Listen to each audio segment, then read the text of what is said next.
Good morning, we've just left Tembe. We hit the tar road now quickly. We've decided to make our way up to Ndumo and go and check out what's happening there. We haven't been to Ndumo for 6 or 7 years now.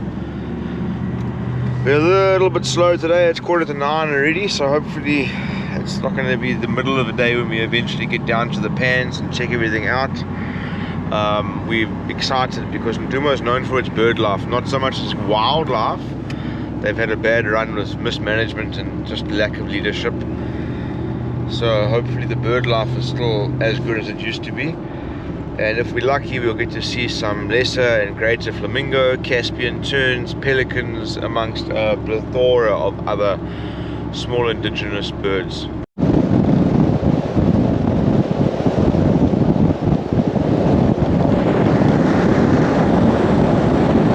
We're approaching Ndumo now. It's pretty much the most northern reserve you're going to get in KwaZulu-Natal. Unfortunately, like I said earlier, they've faced significant challenges over the years, from corrupt mismanagement to just generally poor management, and as a result the park itself has taken quite a knock. Its reputation has completely collapsed. The accommodation is almost non-existent. But the Tembe HO group has now been assigned to take over the running in terms of fundraising and development of that park, in conjunction with a new section ranger that's been assigned there.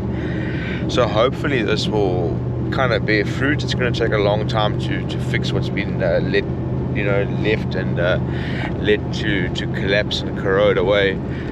But if anybody can do it, they can.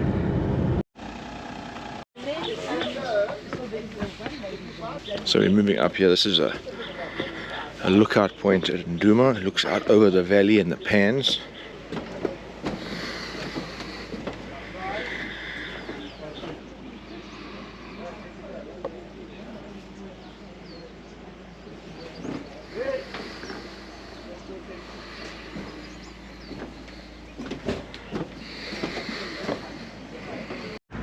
So we've just checked out a potential location for a fundraising group camp out here.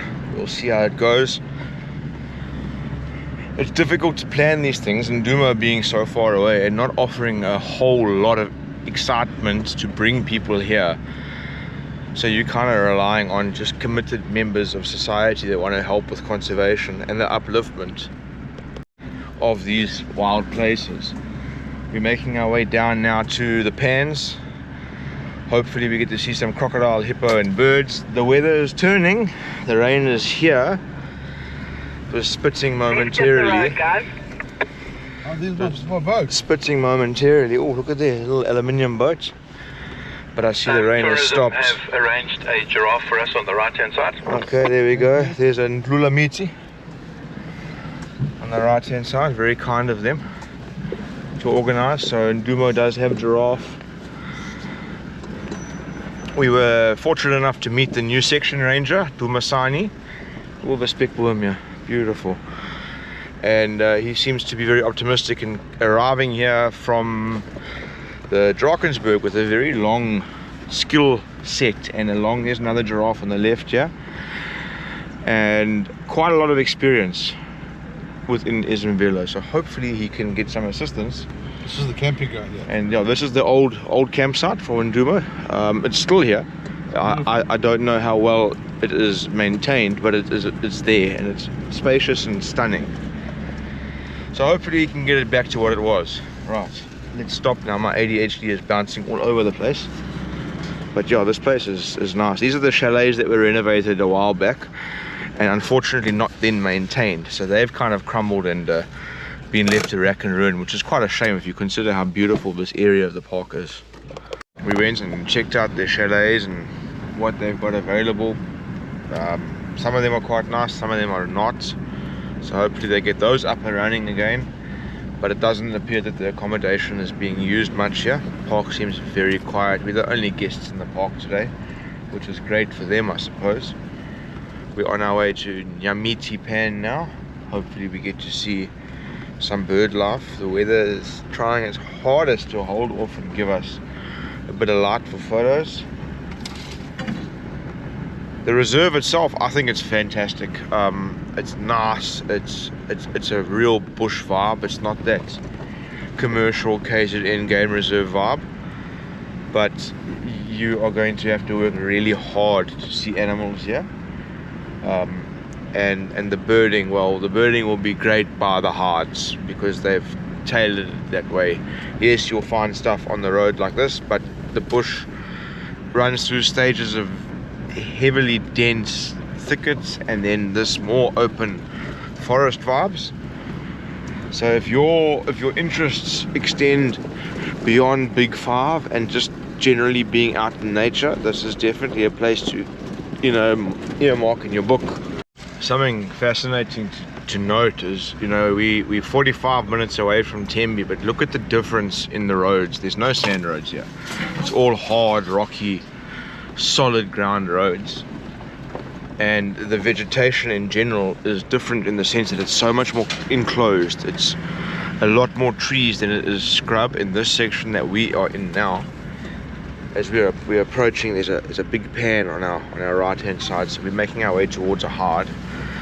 Another blessing that we have is being with the HOs. We are allowed access to all the no entry roads, so instead of walking the 1.2 k's from the parking to the hard, we are able to drive here.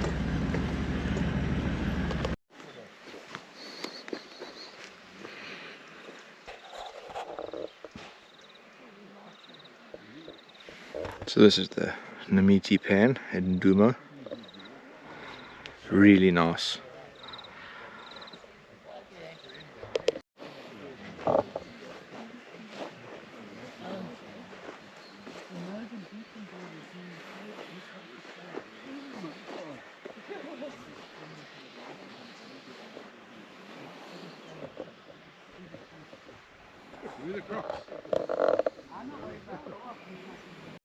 So that was the end of our Nyamiti Pan experience. We obviously don't have a lot of time here because it's already lunchtime, 12 o'clock, midday. We're going to make our way to 3 or 4 other places still, and then still get back to Tembe. And then from Tembe's gate to the camp is another hour's drive. That's assuming we don't see anything. So yeah, time is not always your friend when you're exploring these type of places. But we got to see quite a few birds, and it was really special to be able to get right down to the pan and not have to only look at it from the hard. So a bit of a privilege. And now we're on to the, I think it's called the Tumkwe Pan, where I believe the hippos are. So we'll go and have a look there.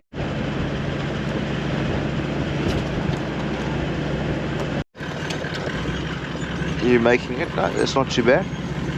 Did well there, that wasn't too tight. Oh wow, look at all the fever trees.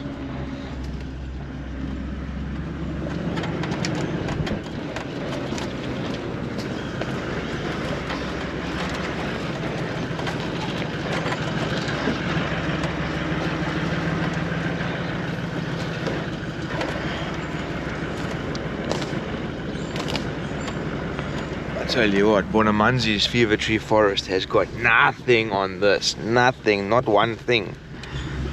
This is incredible. Okay, so the weather didn't hold out, it's just started raining, but how exceptionally beautiful is this forest?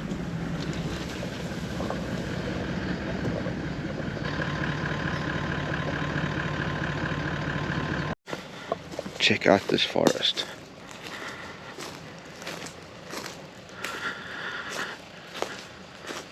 This is probably one of the top 10 things I've done in the last 6 months.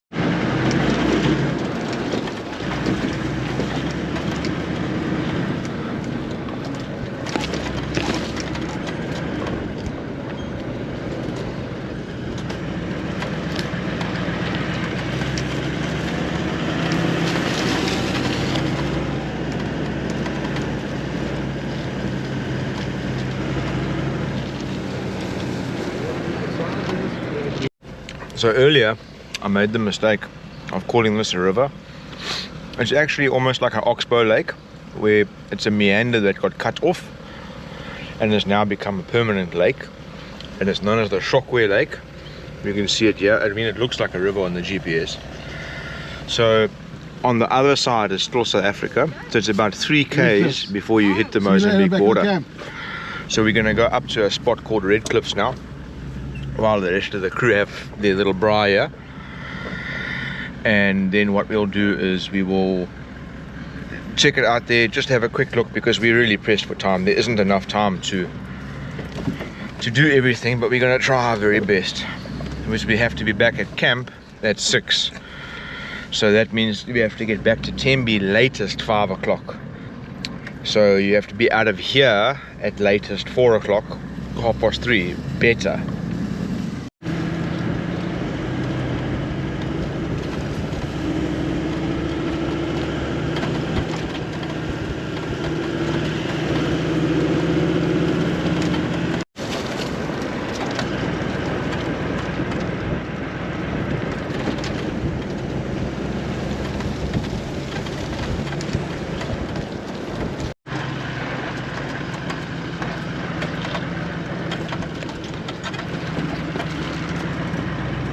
So you'll see on the GPS here, you've got a little side off-road that we're on now, which is a lovely 2-track, very good condition, narrow in places but not bad, and that's going to take us up to Red Cliffs. You can also see on the GPS the border, which is pretty cool.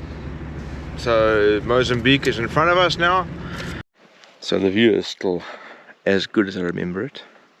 This is the Sutu River. Mozambique is just there, and this is what Red Cliffs looks like. So it's still a picnic site. There are still some tables here, some braai facilities. Once upon a time there used to be a toilet down here as well, but yeah, it's still here. This is 6 or 7 years later, and it's still a stunning place to come and see. I mean,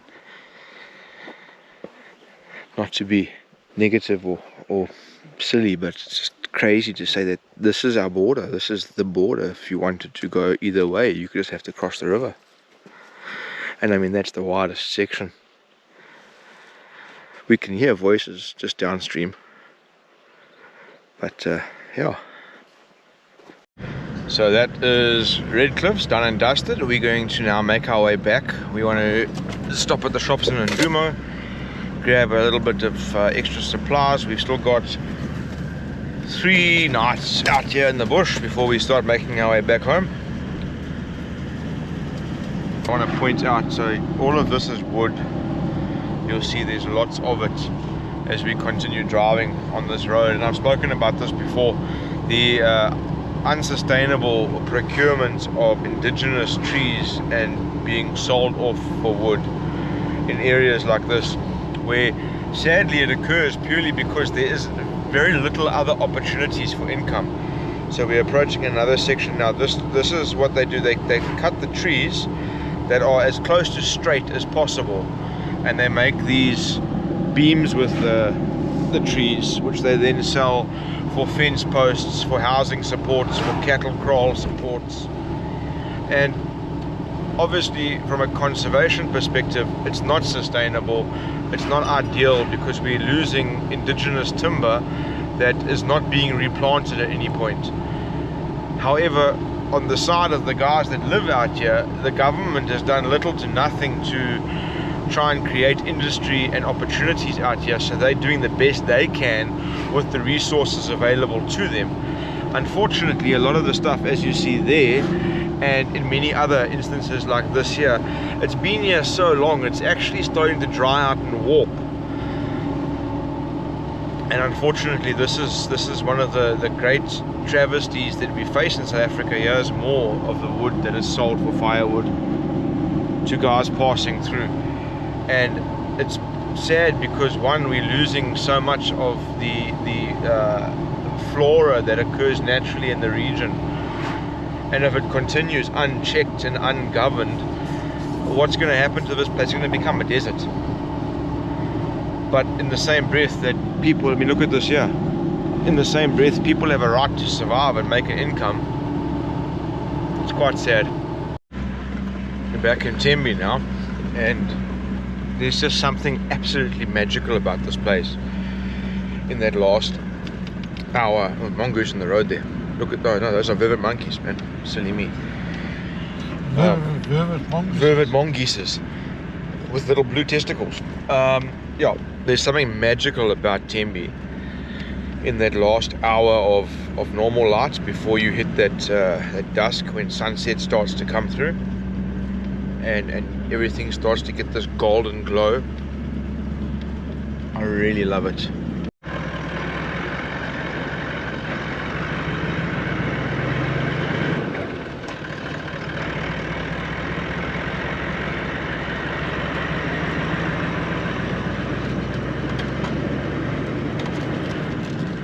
Always a nice sunset out here on the East Swamp Road.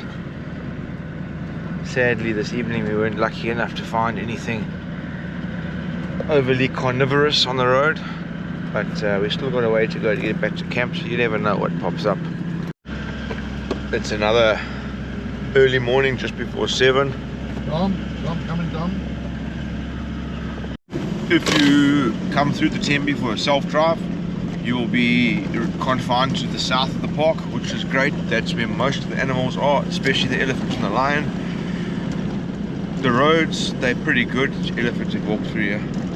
The roads are pretty good. Prepare yourself for some bumps and the car shaking a little bit, and that's even at low speed, simply because a lot of the roads are dug up and damaged by the elephant in their search of roots and tubers and whatever it is that they try and do. However, if you have a 4x4, you'll be fine. If you don't have a 4x4, you won't come inside unless you're going to stay at the lodge and making use of the game drive vehicles only. But I highly recommend this place, I really do. It's wonderful, it's lovely. I accept that it's not for everybody. I have had people come here previously on my recommendation and then complain that they did not enjoy themselves. Please understand that this is the wild bush. It is a little bit different from the commercial bush. So if you like to have the commercial stuff like a KFC halfway through your game drive, then this is not the place for you. I so badly want to try and show you guys the road here that we've been driving on for the last 30 minutes or so. But if you can just see, it goes woof, woof, woof, woof. And unfortunately the GoPro, with the image stabilization it has, it doesn't show you how we are bouncing. And why I'm saying this and telling you this is, what this sort of driving does is it typically causes your shocks to heat up, and it puts quite a bit of stress on the vehicle overall. I mean, I just had a flash of Rob's Ranger behind us there, and you can see it's going like this. Not only is it canting from side to side, it's also going up and down, as each bump causes the momentum of the vehicle to raise to the point where the shocks go up, and then it starts to come down again. And it's not a hard thing, but it's a constant up, down, and then left to right as well. So I'm talking about that purely because you often see these influencers, brand ambassadors and salesmen try and tell you that no matter what, their shock is the best, their brand is the best, it doesn't get hot. It's so far advanced that, you know, the hotter it gets, the more fuel consumption it improves in your vehicle. It's all nonsense. You can look at the three main types of shocks available. You get a bypass or a reservoir shock, you get a foam cell, and you get a nitrogen charged shock. That's it. Obviously, the better quality the shock, the better your performance will be once it does get hot from driving like this for a long time. However, to try and tell somebody that one nitro charged shock is better than another nitro charged shock is just foolish. It's all got to do with the internal valving and the bore diameter and a few other small things that do make a difference, but seldom are you going to come across one that is vastly superior to another, because in reality all of these companies spy on each other, conspire together and operate on a very similar plane. If there was one that was significantly better than the other, somebody would have figured it, bought a set, cut it up and copied it by now. That's the way this massive business works. So don't be fooled into thinking because somebody says ABC 27 is better than DEF 36. Just do your research on what the shocks consist of, figure out the bore diameter, the shock diameter, figure out the warranty, and most importantly, when picking a shock brand, it's choose one where the company's not going to say to you, oh well, you've had it for a year, it's not working, it's your vehicle's fault. Because that is the most common problem that we come across, is you try and contact this company after you've been using their stuff that you've paid for, and then they will blame the failure of their products on something you've done to the vehicle, when yes, it can cause failure. Like if you have put a set of Old Man Emu shocks on your Land Cruiser and then you go and ramp it in the dunes, don't blame the shock when it fails. But if you put a set of premium shocks on your vehicle and you drive through Botswana and you have a shock failure because of road conditions, that's not your fault. That's the shock not doing its job. Because that's what these guys are advertising their shocks for when they're doing their marketing and their sales pitch. Right, this is the Muzi border post. I can't really tell you when last this thing was used. I know it isn't used now. Now it's basically put together up as an outpost. So this is where you stop and you get your obligatory your selfie and your picture, and then we will move forward and then left towards the border. Now this area is used as a staff compound because it's fenced and it's relatively safe and secure in comparison to anywhere else in the park. This is the other side of Muzi, so you go through that gate, and once you're through that gate you're on essentially the cut line, but through that gate and at the next fence is Mozambique. So this is right on the border. This is the beninging of the cut line road, and you can see on that side of the broken down, dilapidated, hardly existing fence is Mozambique, and this is the South African side obviously. And if I try and show you here, you can see Mozambique is there and we are on that arrow heading along this little cut line road that we call it.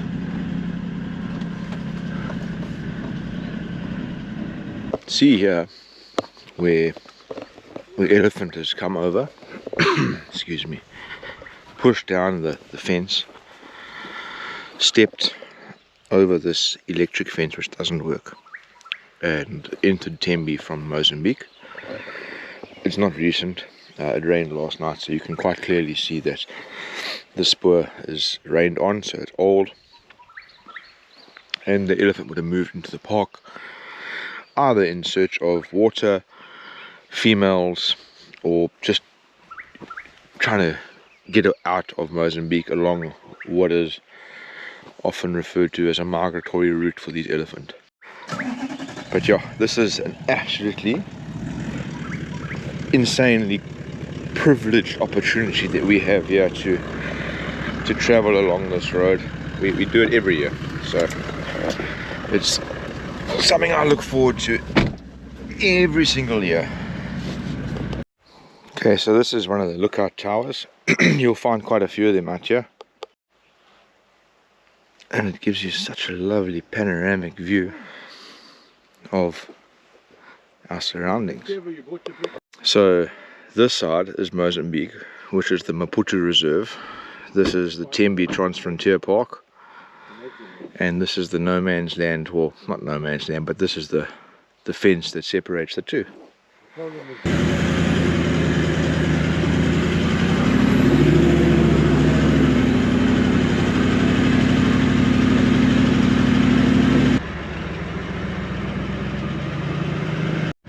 This is the part that not many people actually show. The fact that it's 1:45 and we've been driving since basically 7 o'clock and we haven't seen any large game. We've been blessed enough to see all the typical bushveld, nyala, impala, zebra, mongoose, a few birds. We did come across some giraffe very briefly, but no lion, no elephant, no leopard, no rhino, no buffalo.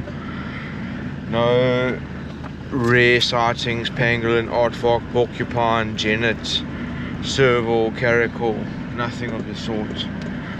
And it happens. It's just unfortunately part and parcel of this sort of lifestyle. This is the morning on our last day here. Tomorrow we make our way back home. Unfortunately, I'm not even sure if I'm going to post this video, to be honest with you, because we've really seen very little noteworthy things this trip, which is unfortunate, but it's just the name of the game. We're making our way out now. This is our last morning. We're going to be heading home now. It was a great weekend out in the bush. Not a great weekend for game sightings, but nonetheless we got to spend some time in another wild place.